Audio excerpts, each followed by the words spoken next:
सभी को नमस्ते। आज हम इस वीडियो में हमारा जो हॉरोस्कोप है उसमें जो 12 भाव हैं, प्रत्येक भाव में अगर राहु बैठ जाए तो वो क्या क्या इफेक्ट डालता है, एज पर गर्ग होरा शास्त्र डिटेल में डिस्कशन करने वाले हैं। तो चलिए शुरू करते हैं आज की टॉपिक। सबसे पहले इंट्रोडक्शन में देखिए कि ऋषि गर्ग हैं कौन। हमको जनरली ऋषि भृगु की एस्ट्रोलॉजी के बारे में पता है, ऋषि पराशर की एस्ट्रोलॉजी के बारे में पता है, मगर ऋषि गर्ग के बारे में हमको बहुत ही कम पता है in the field of astrology. देखिए, ऋषि गर्ग जो हैं वो महर्षि भरद्वाज और राजकुमारी सुशीला उनके संतान हैं। He was the grandson of Devguru Brihaspati और वो आचार्य द्रोण के हाफ ब्रदर थे। ऋषि गर्ग जो हैं वो नंद महाराज के फैमिली प्रीस्ट थे एंड उन्होंने ही श्री कृष्णा को उनका जो नाम है वो उनके नेमिंग सेरेमनी में सजेस्ट किया था। ऋषि गर्ग जो हैं उनको एक्सपर्टीज थी एस्ट्रोलॉजी में एंड इसी के साथ ही उन्होंने, जब श्री कृष्णा बचपन में थे, ऋषि गर्ग ने ये प्रिडिक्शन किया था कि ये लड़का बड़ा होके एक ग्रेट वॉरियर बनेगा एंड वो अपने बुद्धि और राजनीतिक स्किल्स के लिए पहचाना जाएगा। नंद महाराज को ऋषि गर्ग ने ये भी वार्निंग दिया था कि श्री कृष्ण का जो बचपन है वो इतना इजी जाने वाला है नहीं, उसमें उनको बड़े सारे ट्रबल्स जो हैं वो फेस करना पड़ेगा during his period in the Vrindavan. अब पिछले स्लाइड में हमने ऋषि गर्ग कौन थे उनके बारे में थोड़ा सा डिस्क्रिप्शन जो है मैंने आपको दिया। अब इस स्लाइड में देखते हैं कि ऋषि गर्ग जो है इनका जो मेथोडोलॉजी है वो ऋषि पराशर से भी पुरानी है। कैसे? देखिए, बृहत पराशर होरा शास्त्र के जो वर्ग विवेक अध्याय है, इसका श्लोकन नंबर 6, 7, 7 को अगर हम देखें तो देखिए, सबसे पहले श्लोकन नंबर 6 को देखते हैं। यहाँ पे लिखा गया है, यत्र कुत्रापि संप्राप्तः क्रूरषष्ट्यन् सकाधिपः तत्र नाशो न संदेहो गर्गादीनं वचो यथा।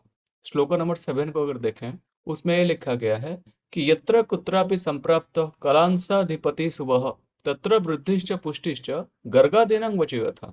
तो यहाँ पे पराशर जी ये बता रहे हैं कि डीवान चार्ट के जो हमारे प्लैनेट्स हैं उनके अगर षष्ठ्यांश के जो डेइटी हैं वो अगर मेलिफिक डेइटी हो जाए तो उस केस में उस प्लैनेट के कारक तत्व और उस भाव जो वो ओन कर रहा है उसके कारक तत्व जो हैं उसमें प्रॉब्लम्स आ जाते हैं। वरेज डीवान चार्ट के जो प्लैनेट्स हैं उनके अगर षष्ठ्यांश के जो डेइटी हैं, देवता जो हैं, वो अगर अच्छे आ जाए, बेनिफिक आ जाए, तो उस केस में वो प्लैनेट और उसके जो कारक तत्व हैं उसमें वृद्धि होती है। और ये जो दो स्टेटमेंट है ये ऋषि गर्ग और उनके जमाने के जो एंशियंट एस्ट्रोलॉजर्स थे उन्होंने ये दिया है। अब अगर हम श्लोक नंबर 1 फ्रॉम कर्म भाव फलाध्याय फ्रॉम बीपीएचएस उसको अगर देखें तो वहां पे पराशर जी ये बोल रहे हैं कि कर्म भाव फलं चाथ कथयामि तवाग्रतः शृणु मैत्रेय तत्वेन ब्रह्मा गर्गादि भाषितम। तो ये यहाँ पे ये बोल रहे हैं कि कर्म भाव, हमारा जो 10th भाव है, उसके साथ जो रिजल्ट एसोसिएटेड है ये as per the words of Brahma ji and Rishi Garg और उनके जमाने के जो एंशिएंट एस्ट्रोलॉजिकल स्कॉलर्स थे वही वर्ड्स मैं आपको बताने जा रहा हूँ। तो ये जो 3 श्लोक मैंने आपको अभी पढ़ के बताया, यहाँ से आपको क्या पता चल रहा है कि ऋषि गर्ग जो हैं वो ऋषि पराशर से भी पुराने एस्ट्रोलॉजर हैं। तो आज हम ऋषि गर्ग की जो मेथोडोलॉजी है for decoding the placement of Rahu in 12 houses उसको डिटेल में चर्चा करने जा रहे हैं। देखिए, आगे बढ़ने से पहले मैं आपको कुछ पॉइंट्स क्लियर करना चाहता हूँ। सबसे पहले कि हमारे जो राशियां हैं, 12 राशियां हैं, इनको क्लासिफाई किया गया है। कैंसर, स्कॉर्पियो और पाइसेस को विप्र वर्ण की राशियां बोलते हैं। एरिस, लियो एंड सेजिटेरियस को क्षेत्रीय वर्ण का, जेमिनी, लिब्रा एंड एक्वेरियस को वैश्य वर्ण का और टॉरस, वर्गो, कैप्रिकॉर्न को शूद्र वर्ण की राशियां बोला जाता है। अगर हम राहु की कारक तत्व देखें तो Rahu unorthodox and irreligious non traditional activities को दर्शाता है। तो जब कभी भी किसी की जन्म कुंडली में चंद्रमा अगर विप्र वर्ण के राशियां अर्थात कैंसर, स्कॉर्पियो या पाइसेस में हो तो उस केस में राहु की ये जो unorthodox, irreligious, non traditional activities वाला जो ये मेलिफिक रिजल्ट्स है वो बड़ी मात्रा में कंट्रोल में रहता है। फिर हमारा जो शूद्र वर्ण के राशियां हैं टॉरस, वर्गो, कैप्रिकॉर्न, अगर इन तीनों में हमारे बर्थ चार्ट में जो चंद्रमा रह जाए तो उस केस में राहु के जो कारक तत्व हैं, यानी कि अनऑर्थोडॉक्स, इरेगुलर, यानी कि जो नॉन ट्रेडिशनल अप्रोच है, साइंटिफिक अप्रोच है टुवर्ड्स द लाइफ, इनको बहुत अच्छे से ये नेटिव यूटिलाइज कर सकते हैं अपने कर्म क्षेत्र में। तो यहाँ से हमको ये पता चल रहा है कि राहु के जो मेलिफिक कारक तत्व हैं वो विप्र वर्ण के राशियां, अगर उसमें चंद्रमा हो तो वो कंट्रोल में रहता है, और राहु के जो पॉजिटिव कारक तत्व है उसको सबसे अच्छे से शूद्र वर्ण के जो राशियां हैं, टॉरस, वर्गो, कैप्रिकॉन, इसमें अगर चंद्रमा हो तो वो इसको यूटिलाइज कर सकते हैं। अब हम शुरू करते हैं गर्ग होरा शास्त्र, ट्रांसलेटेड बाय के पाठक जी के जो चैप्टर है जिसमें राहु की प्लेसमेंट के बारे में दिया गया है, उस पर थोड़ी सी दृष्टि देते हैं। देखिए, सबसे पहले शुरू करते हैं राहु इन फर्स्ट हाउस। यहाँ पे संस्कृत में श्लोक दिया गया है। वीडियो के टाइमिंग बचाने के लिए मैं डायरेक्टली यहाँ पे उसका ट्रांसलेशन पढ़ रहा हूँ, अगर आप चाहें तो उसकी श्लोक भी खुद से पढ़ सकते हैं। अगर राहु आपकी जन्म कुंडली में फर्स्ट हाउस में बैठ जाए तो सबसे पहले ये आपकी इम्यूनिटी को इफेक्ट करता है, अर्थात बॉडी जो है वो डिजीज प्रोन बन जाता है। फिर राहु जो है वो नॉन ट्रेडिशनल चीजों का कारक है, तो आदमी की जो रुचि है वो नॉन ट्रेडिशनल गारमेंट पहनना हो गया, या फिर नॉन ट्रेडिशनल खाना हो गया, या फिर एक वेस्टर्न लाइफस्टाइल जो है उसके ओर थोड़ी सी अट्रैक्शन जो है वो बढ़ जाता है। फिर राहु जो है उसमें वेराइटीज हैं, इसके वजह से आपके वेरियस सोर्सेस ऑफ वेल्थ जो है वो राहु आपको देता है अगर वो लगन में बैठ जाए। फिर अगर राहु लियो, कैंसर या एरीज साइन में लगन में बैठ जाए तो वो आपको एबिलिटी देता है जो सोना, जो गोल्ड है, उसको आप वेल यूटिलाइज कैसे करें। इसी के साथ ही अगर आपके लगन में राहु बैठा हुआ है तो देखिए आपके सर में या फिर चेहरे पे कहीं पे एक ब्लैक स्पॉट होनी चाहिए। यहाँ पे एक नोट ये दिया गया है कि देखिए, राहु बर्थ चार्ट में जिस किसी भाव में बैठे उस भाव के साथ हमारा जो अंग जड़ित है शरीर का, उस अंग में एक ब्लैक स्पॉट जो है वो आ जाता है, चाहे वो जन्म से हो या फिर बाद में और किसी वजह से वो डेवलप हो जाता है। फिर देखते हैं राहु इन सेकेंड हाउस। देखिए, सेकेंड हाउस क्या है, हमारा धन भाव। तो राहु एक्चुअली नॉनवेज फूड का कारक है या फिर वेस्टर्न फूड्स का कारक है। तो वेस्टर्न फूड्स के सेलिंग में जो इनकम आता है वो राहु इन सेकेंड हाउस दर्शाता है। इसी के साथ ही लेदर इंडस्ट्री में जो अगर सक्सेस पाना हो तो Rahu in second house is a plus point.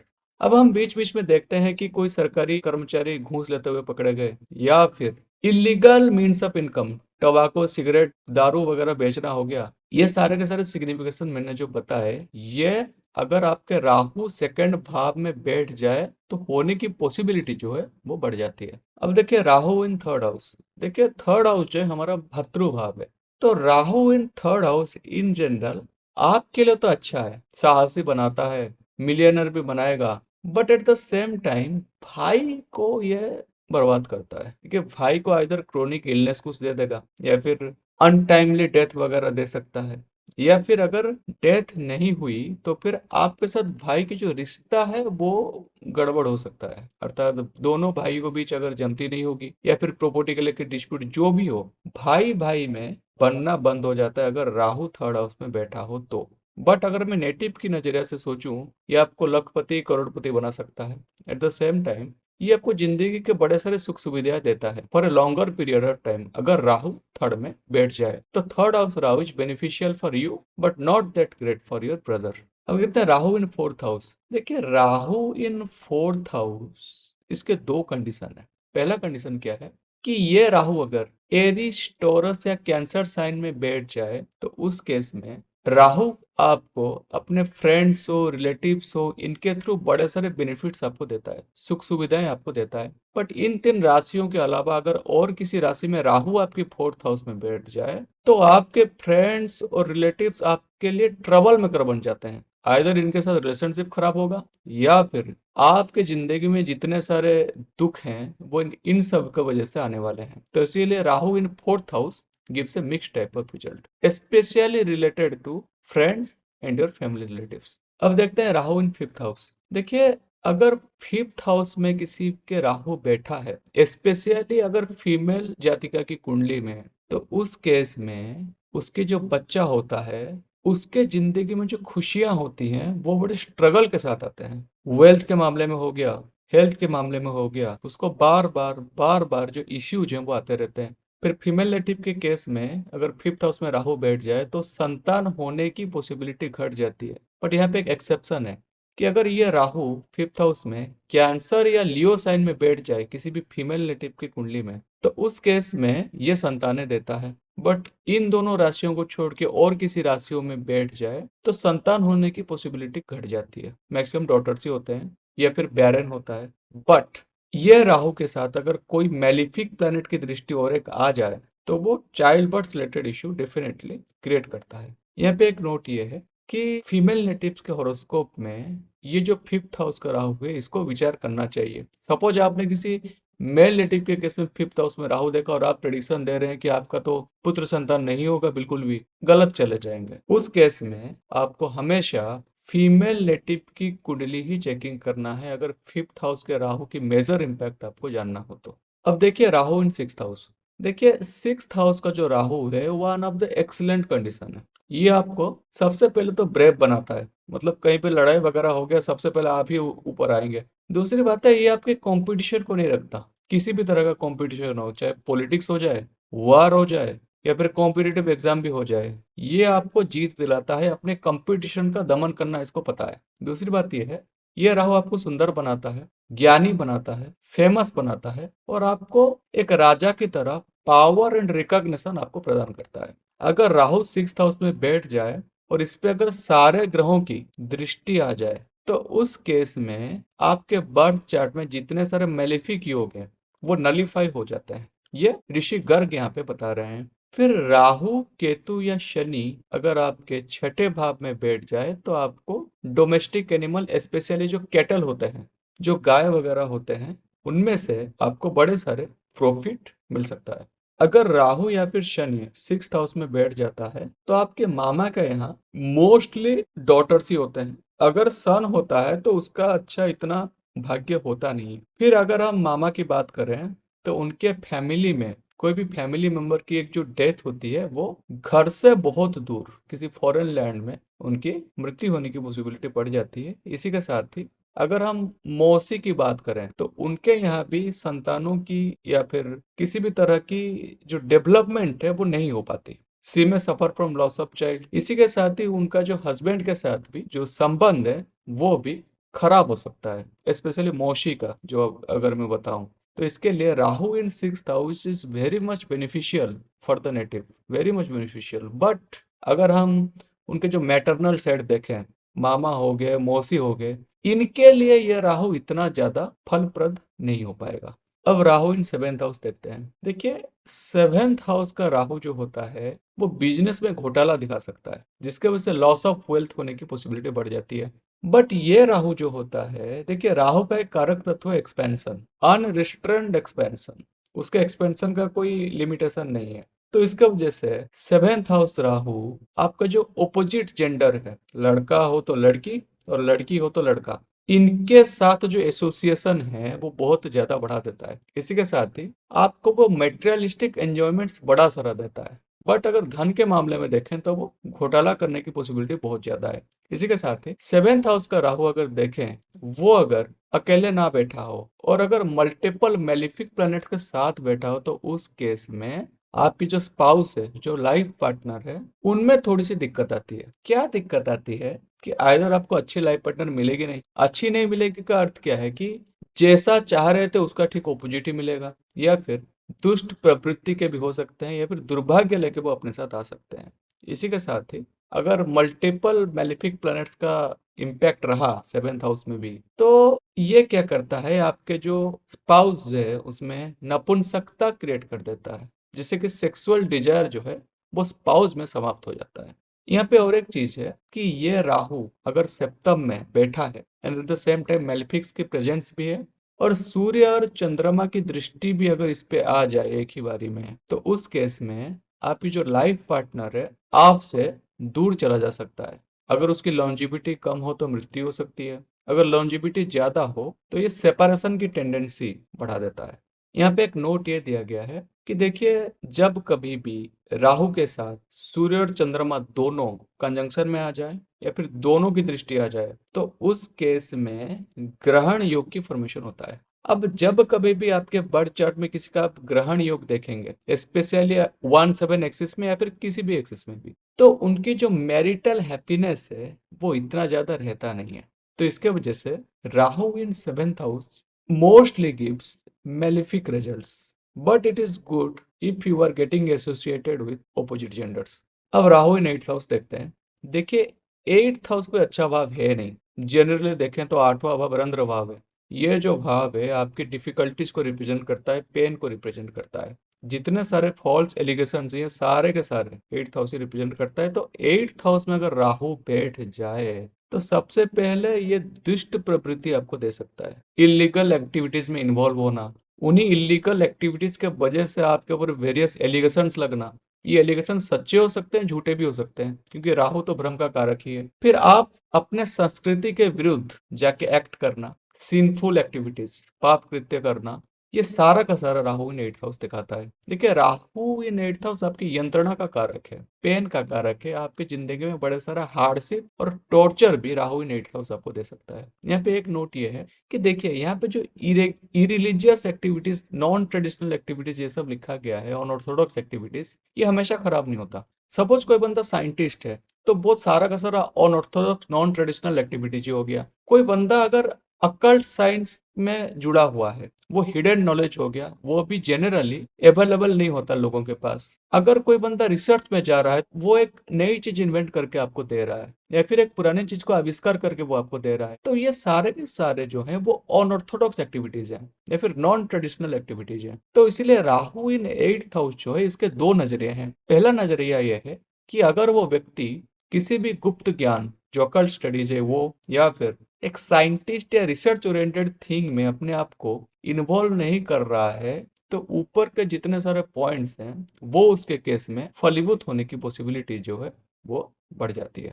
अब देखिए, राहु इन 9th हाउस। देखिए, 9th हाउस जो है वो धर्म भाव है। अब 9th हाउस में अगर राहु बैठ जाए तो सबसे पहले वो आपकी रुचि जो होता है वो अदर रिलीजन्स को ले जाता है, स्पेशली अब्राहमिक रिलीजन जो है, क्रिश्चियनिटी हो गया, इस्लाम हो गया, नॉन इंडियन रिलीजन जो होता है उसके ऊपर राहु आपका फोकस ले जाता है। या फिर राहु नियमों को नहीं मानता, तो ये आपको एथेइस्ट, अर्थात जो व्यक्ति ईश्वर में नहीं मानता, नास्तिक, वो आपको बना सकता है। झूठ बोलने में आप एक्सपर्ट हो सकते हैं। ये आदमी को डल, अनफॉर्चुनेट एंड अनलकी बना देता है। इसके पीछे रीजन क्या है कि 9th हाउस जो वो भाग्य भाव है, भाग्य भाव में राहु अगर बैठ जाए वो बड़ी मात्रा में दुर्भाग्य लाने की पॉसिबिलिटी भी बढ़ा देता है। बट यहाँ पे एक नोट ये है कि देखिए, अगर आपकी कुंडली में चंद्रमा या फिर असेंडेंट, स्पेशली चंद्रमा, वो अगर एक बेनिफिक डेटी ऑफ षष्ठ्यांश कैरी करता हो, तो उस केस में राहु इन 9th हाउस आपको 9th हाउस के रिलेटेड स्ट्रॉन्ग रिजल्ट्स देने में सक्षम है, वो भी पॉजिटिव वाला। यानी कि ओवरली रिलीजियस, ओवरली फॉर्चुनेट, बहुत ही लकी पर्सन आपको बना सकता है। तो ये बात हमेशा आप ध्यान में रख के चलिएगा। अब देखते हैं राहु इन 10th हाउस। देखिए, 10th हाउस सरकार का कारक है। 10th हाउस जो होता है वो आपको जनता में पॉपुलर बनाता है, प्रेस्टीज रिकॉग्निशन ला देता है, क्योंकि मिड हेवन का भाव है। तो इसीलिए 10th हाउस में अगर आपका राहु बैठ जाए तो ये लोक प्रतिनिधि बनाता है, लीडर बनाता है लोगों का। अगर आप किसी विलेज से बिलोंग करते हैं तो वो विलेज हेड, अर्थात कौन, सरपंच बना सकता है, पॉलिटिक्स में आपको बड़ा सारा सक्सेस दे सकता है। तो 10th हाउस राहु आपका एक बढ़िया राहु है। अगर आप स्पेशली गवर्नमेंट सेक्टर में जॉब करना चाह रहे हैं तो 10th हाउस का राहु आपको बढ़िया गवर्नमेंट जॉब दिलाने में सक्षम होता है। इसी के साथ ही नेटिव एक जज या फिर पुलिस फोर्स ज्वाइन कर सकता है, जहां पे वो एक पनिशर की तरह भी एक्ट कर सकता है। वो एक मिनिस्टर भी बन सकता है और आर्मी का एक कमांडर बनने की पावर भी राहु इन 10th हाउस देता है। ये इन जनरल नेटिव को वेल्दी एंड रिच बनाने में सक्षम है। अब आता है राहु इन 11th हाउस। देखिए, 11th हाउस जो होता है वो त्रिषणाय भाव है, पहली बात। दूसरी भाव है वो छठे से छठा है। तो राहु इन 6th हाउस बढ़िया रिजल्ट देता है। अब राहु इन 11th हाउस की अगर मैं आपको बात करूं तो उस केस में चूंकि हाउस ऑफ गेन में बैठा है, तो इंसान का जो प्रॉफिट होता है वो राहु के माध्यम से आता है। कैसे? सबसे पहले ये आपको फॉरेन लैंड, विदेश जो, और विदेशियों से बड़े सारे फायदे आपको वो देता है। या फिर विदेशी प्रोडक्ट हो गया जिनकी जो कंट्री ऑफ ओरिजिन जो वेस्टर्न कंट्रीज में है, इससे आपको बड़ा लाभ मिलता है। इसी के साथ ही बड़े बड़े वाहन जो हैं, बस, ट्रक, एयरप्लेन, ट्रेन वगैरह हो गए, इन सब के रिलेटेड जो बिजनेस है, राहु इन 11th हाउस ये आपसे बड़ा सारा धन आपको कमा के वो देता है। और राहु इन 11th हाउस का एक प्रॉब्लम ये है कि आपका डिजायर ये बहुत ज्यादा एम्बिशियस आपको बहुत ज्यादा बना देता है। अगर आपके बर्थ चार्ट में दूसरे प्लैनेट्स के अगर योग सही ठीक ठाक बैठे हुए हैं, तो राहु इन 11th हाउस ये गारंटी करता है कि आपको पक्का गेन और प्रॉफिट मिलने वाला है आपके जिंदगी में लाइफ लॉन्ग, प्रोवाइडेड दूसरे प्लैनेट सही बैठे हो तो। अब देखिए राहु इन 12th हाउस, देखिए हमारे कुंडली में दो भाव सबसे खराब होते हैं कि 8th हाउस, दूसरे 12th हाउस। 12th हाउस क्या दिखाते हैं? एक्सपेंडिचर का भाव है। अब राहु अगर 12th हाउस में बैठ जाए तो ये जो एक्सपेंडिचर आप करेंगे, इलीगल एक्टिविटीज में करेंगे, इरिलीजियस एक्टिविटीज में करेंगे, आप अपने आप को अनऑर्थोडॉक्स एक्टिविटी में एंगेज करेंगे। यहाँ पे अगर मैं श्लोक पढ़ूं तो क्या लिखा गया है कि व्ययस्थान गते राहु नीच कर्म रथा सदा असद व्ययी पाप बुद्धि कपटी कुल दूषक। तो ये नीच कर्म रथ सदा का अर्थ क्या है कि क्रिमिनल बेंट ऑफ माइंड आपको देता है, पाप बुद्धि, सिंपल एक्टिविटीज करने में आपको मजबूर कराएगा। अब 12th हाउस का राहु जो है आपको आपके फैमिली वैल्यूज के अगेंस्ट जाके एक्ट करने में आपको वो मजबूर करता है। तो 12th हाउस का राहु भी किसी भी ओर से अच्छी पोजीशनिंग नहीं है। बट यहाँ पे एक नोट ये है कि ये 12th हाउस का राहु ठीक इसके विपरीत रिजल्ट देने में सक्षम है। विपरीत रिजल्ट क्या? कि इलीगल या इरिलीजियस एक्टिविटीज में आपका खर्चा आप नहीं करेंगे, आपको वो अच्छा माइंडसेट देगा, रिलीजियस माइंडसेट भी दे सकता है, मेडिटेशन में आप जा सकते हैं, क्योंकि 12th हाउस जो आइसोलेशन का भाव है, आदमी जब मेडिटेशन वगैरह में जाता है तो वो आइसोलेट होता है अपने सोसाइटी से, आपको एक अच्छा खासा वो स्पिरिचुअल लाइफ भी प्रदान कर सकता है। मगर ये कब पॉसिबल होगा? अगर आपकी कुंडली में चंद्रमा या फिर एसेंडेंट, स्पेशली चंद्रमा, वो अगर एक बेनिफिक डेटी ऑफ षष्ठियाम्स कैरी कर रहा हो, तब जाके पॉसिबल है। अगर वो मेलिफिक डेटी ऑफ षष्ठियाम्स कैरी कर रहा हो तो उस केस में 12th हाउस का राहु जो है वो अच्छा रिजल्ट देने में सक्षम नहीं हो पाता। अब देखते हैं real life examples. Example number 1, Mahatma Gandhi ji की कुंडली। यहाँ पे देखिए राहु जो है वो 10th हाउस में बैठा है। अब 10th हाउस का राहु आपको जनप्रतिनिधि बनाता है, तो महात्मा गांधी जी के बारे में ज्यादा कुछ बोलने की जरूरत है नहीं, फादर ऑफ नेशन वो हैं। एंड 10th हाउस का राहु आपको एक किंग लाइक पावर देता है। जब फर्स्ट प्राइम मिनिस्टर होने की बात चल रही थी, तब महात्मा गांधी जी के कहने पर ही हमारे जो जवाहरलाल नेहरू जी हैं उनको प्राइम मिनिस्टर बनाया गया था। अब एग्जाम्पल नंबर 2 देखते हैं श्रीमती इंदिरा गांधी जी की। देखिए इनके 6th हाउस में राहु बैठा हुआ है। अब अगर हम 6th हाउस के राहु बैठे हैं तो वो हर तरह का कंपटीशन का दमन कर देता है। तो अगर आप देखें तो हमारे जो first and only female prime minister हैं वो इंदिरा गांधी जी हैं। इसी के साथ ही देखिए उनकी जो टेन्योर थी, पहली टेन्योर काफी लंबी थी, बीच में किसी रीजन की वजह से उनको पावर चली गई थी, मगर उसके बाद वो फिर से इंडिया के प्राइम मिनिस्टर बन गई थी 1980s के बाद। तो ये जो एबिलिटी दे रहा है कंपटीशन का दमन, specially and success in political field, वो 6th हाउस का राहु आपको रिप्रेजेंट कर रहा है। These two examples are very good examples of 6th house and 10th house Rahu and what are the positive effect it impacts on you. अब देखिए example number 3 और 4। देखिए ये स्पेशल केस है और इंटरेस्टिंग केस भी है। जवाहरलाल नेहरू जी की कुंडली में राहु 12th हाउस में बैठा है। साइको सीरियल किलर जेफरी डामर एक है, उसके भी 12th हाउस में राहु बैठा है। अगर हम 12th हाउस के राहु के बारे में देखें, ये क्रिमिनल बेंट ऑफ माइंड देता है, जो कि साइको सीरियल किलर जेफरी डामर के केस में सही हो रहा है। बट जवाहरलाल नेहरू जी के केस में ही उल्टा हो रहा है। वो तो स्वाधीनता संग्रामी थे, फर्स्ट प्राइम मिनिस्टर थे, इंडिया के इंडिपेंडेंस के लिए कार्य किए थे, तो ये ओपोजिट कैसे एक्ट कर रहा है? अब हम कंफ्यूज हो जाएंगे, बोलेंगे ये शास्त्र तो सबके सब गलत है। गलत नहीं है। अब मैं आपको इंट्रोडक्शन वाला स्लाइड फिर से खोल के दिखा रहा हूँ। देखिए बृहत पराशर होरा शास्त्र के वर्क विवेक अध्याय जो है, इसमें श्लोक नंबर 6 और 7 क्या बता रहा है कि अगर बर्थ चार्ट में जो प्लैनेट्स हैं D1 चार्ट के, इनके अगर षष्ठीयांश से डेटी एक क्रूर देवता कैरी कर रहा हो, तो उस केस में उस प्लैनेट और वो प्लैनेट जिस भाव को सिग्निफाई कर रहा है उसके कारक तत्वों में ट्रबल आ जाता है। इसी के साथ ही जो प्लैनेट्स एक बेनिफिक डेटी ऑफ षष्ठीयांश अर्थात शुभ देवता कैरी कर रहे हो षष्ठीयांश में, उन प्लैनेट के रिलेटेड और वो जो प्लैनेट जिन भावों के कारक होते हैं उसके रिलेटेड प्रॉस्पेरिटी जो है वो आ जाती है। ये दोनों जो चीजें हैं वो गर्ग ऋषि ने प्रदान किया है। अब हम फिर से लौट चलते हैं एग्जाम्पल पे। देखिए, जवाहरलाल नेहरू जी की कुंडली में चंद्रमा जो है उसके जो षष्ठ्यांश के देवता हैं वो देव हैं, अर्थात इनके जो क्वालिटीज रहेंगे वो देवताओं की तरह रहेंगे। तो इसीलिए राहु की जो 12th हाउस के क्वालिटीज हैं उनको उन्होंने अच्छे कार्य में लगाया, क्योंकि जो मन है वो देवता में है। बट अगर मैं साइको किलर जेफरी डामर की बात करूं तो यहाँ पे देखिए इसकी जो मून है वो भ्रष्ट में है। अर्थात क्या है कि राहु की 12th हाउस की जो क्वालिटीज है, क्रिमिनल बेंट ऑफ माइंड, इसमें ज्यादा एक्ट करेगा, क्योंकि मन उसको भ्रष्ट की ओर ले जाएगा। भ्रष्ट का अर्थ क्या है कि जो सत्यता, नियम, रूल्स एंड रेगुलेशन सारे के सारे को समाप्त कर दे। भ्रष्ट वो होता है जो अपनी इच्छा पूर्ति के लिए कुछ भी कर जाए, उसको कुछ फर्क नहीं पड़े। धर्म से बहुत दूर अधर्म कार्य में लिप्त हो जाना सारा का सारा भ्रष्ट का प्रतीक है। तो जेफरी डामर जो है वो होमोसेक्सुअल था। जेफरी डामर अमेरिका के जो ब्लैक पीपल हैं उनको घर में बुलाता था, शराब में नशीली दवाई मिला के उनको पिला देता था।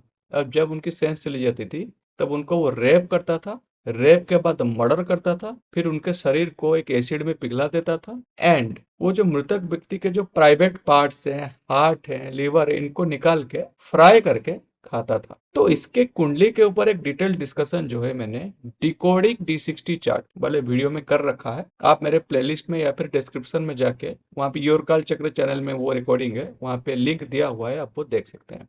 तो एग्जाम्पल 3 और 4 से हमने क्या सीखा कि अगर आपके चंद्रमा या फिर एसेंडेंट, स्पेशली चंद्रमा अगर बेनिफिक डेटी ऑफ षष्ठ्यांश में हो, तो राहु की जो प्लेसमेंट है अगर वो खराब भी है तो उस केस में आप उसके पॉजिटिव क्वालिटीज जो है वो यूटिलाइज करने में सक्षम होते हैं। बट अगर ये मेलिफिक डेटी जब षष्ठ्यांश कैरी कर रहा हो चंद्रमा एंड एसेंडेंट, तो उस केस में 8th या फिर 12th हाउस में अगर राहु बैठ जाए तो उसके मोस्टली जो है वो मेलिफिक रिजल्ट आप एक्सपीरियंस कर सकते हैं। इसी के साथ हमारी आज की राहु के ऊपर total discussion with reference to Rishi Garg समाप्त होता है। अगले वीडियो में एक नए कॉन्सेप्ट के साथ हम डिस्कशन करते हैं। नमस्ते।